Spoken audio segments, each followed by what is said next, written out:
ചിലർക്കെങ്കിലും എൻ്റെ വീഡിയോ കാണുമ്പോൾ തോന്നും രാവിലെ ഒരു പണിയില്ലെന്ന്. സത്യത്തിൽ പണിയുണ്ട്, ഒരുപാട് പണി എനിക്ക് കിച്ചണിലുണ്ട്. പക്ഷേ അത് ചെയ്യുന്നതിന് മുന്നേ എനിക്ക് ഇതൊക്കെ ഒന്ന് ചെയ്തെങ്കിൽ മാത്രമാണ് കിച്ചണിൽ ഉറക്കം തൂങ്ങാതെ നിന്നുകൊണ്ട് ജോലി ചെയ്യാൻ പറ്റുള്ളൂ. അതുകൊണ്ടാണ് രാവിലെ എണീക്കാൻ ഭയങ്കര മടിയാണ്. മടിയെന്ന് പറഞ്ഞാൽ അസാധ്യ മടിയാണ്. അപ്പോൾ പാമപ്പാണ് ആദ്യം ചെയ്യേണ്ടത്. പക്ഷേ അത് മിക്കവാറും ചെയ്യാൻ എനിക്ക് പറ്റില്ല. ഉള്ള സത്യം ഞാനങ്ങ് പറയാം. കാരണം അത് ചെയ്യുമ്പോൾ എനിക്ക് വീണ്ടും ഇങ്ങനെ തളർന്ന് ഉറക്കം വരും. അപ്പോൾ ദാണ്ടെ ഇതെല്ലാം ചെയ്ത് കഴിഞ്ഞിട്ടും മാമപ്പ് ചെയ്യാം, അതിന് കുഴപ്പമില്ല. അപ്പോൾ ദാണ്ടെ ഇങ്ങനെ ചെയ്യുമ്പോൾ നമ്മുടെ അടി വെയിറ്റിന് എന്തൊരു സുഖമാണെന്നറിയോ. പിന്നെ നമ്മൾ നല്ല ചുരിദാറ്, അതുപോലെ തന്നെ ക്രോപ്പ് ടോപ്പ്, അതുപോലെ നമുക്ക് ഒരു ഷോർട്ട് ടോപ്പ്, ഇതൊക്കെ ഇട്ട് കഴിഞ്ഞ് ഒരു ജീൻസൊക്കെ ഇട്ട് കഴിഞ്ഞാൽ നല്ല ഭംഗിയായിരിക്കും കാണാൻ. കാരണം എന്താണ്, വയറ് ഇല്ലാത്തത് ഏതൊരു പെണ്ണിനും ഭംഗി കൂട്ടുന്നത് തന്നെയാണ്. അപ്പോൾ മടി പിടിച്ചിരിക്കാതെ ഇത്തരം വ്യായാമങ്ങൾ ചെയ്തോളൂ. ഇത് ഞാനിപ്പോൾ ഒരു 20 പ്രാവശ്യം എടുത്തിരിക്കും, നിങ്ങളും 20 ടൈം എടുക്കണം കേട്ടോ.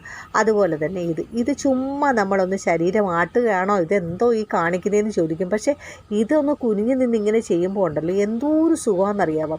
എന്താണ് കൂടുതലില്ലാത്ത കിട്ടുന്ന മെച്ചമെന്ന് പറയുന്നത്, നമ്മുടെ ഈ പുറകുവശം ഉണ്ടല്ലോ, കൈയുടെ ആ ഷോൾഡറിൻ്റെ തൊട്ട് താഴെയായിട്ടൊക്കെ പലർക്കും കണ്ടിട്ടുണ്ട്. ഞാൻ നേരത്തെ ഒരു വീഡിയോ പറഞ്ഞിരുന്നു, ഇങ്ങനെ കൊഴുപ്പടിഞ്ഞിട്ട് ചാടി കിടക്കും. അപ്പോൾ ചുരിദാറൊക്കെ ഇട്ട് അതിൻ്റെ ബാക്ക് കാണാൻ ഒരു ഭംഗിയുണ്ടല്ലോ, അവിടെ എവിടെ മുഴച്ചിരിക്കും.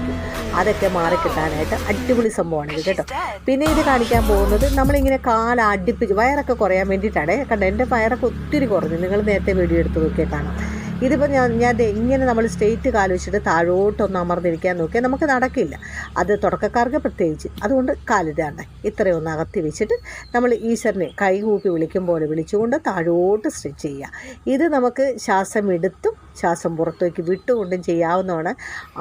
നല്ല ദഹന പ്രക്രിയ വളരെ വേഗം നടക്കുന്നതാണ്. അതുപോലെ തന്നെ നമ്മുടെ കാലുകൾക്ക് നല്ല ബലമുണ്ടാകും, അതുപോലെ അസ്ഥികൾക്ക് നല്ല ബലമുണ്ടാകും. അപ്പോൾ ലൂസായ മസിലുകളൊക്കെ കയ്യിലും കാലിലും ഒക്കെ നല്ല സ്ട്രെങ്ത് ഉണ്ടാകും. അതുപോലെ അടിവയറ്റിലെ കൊഴുപ്പ് നീങ്ങിയിട്ട് അവിടെ ആ ബഡ്ജായ വയറൊക്കെ നല്ല ഫിറ്റാകും.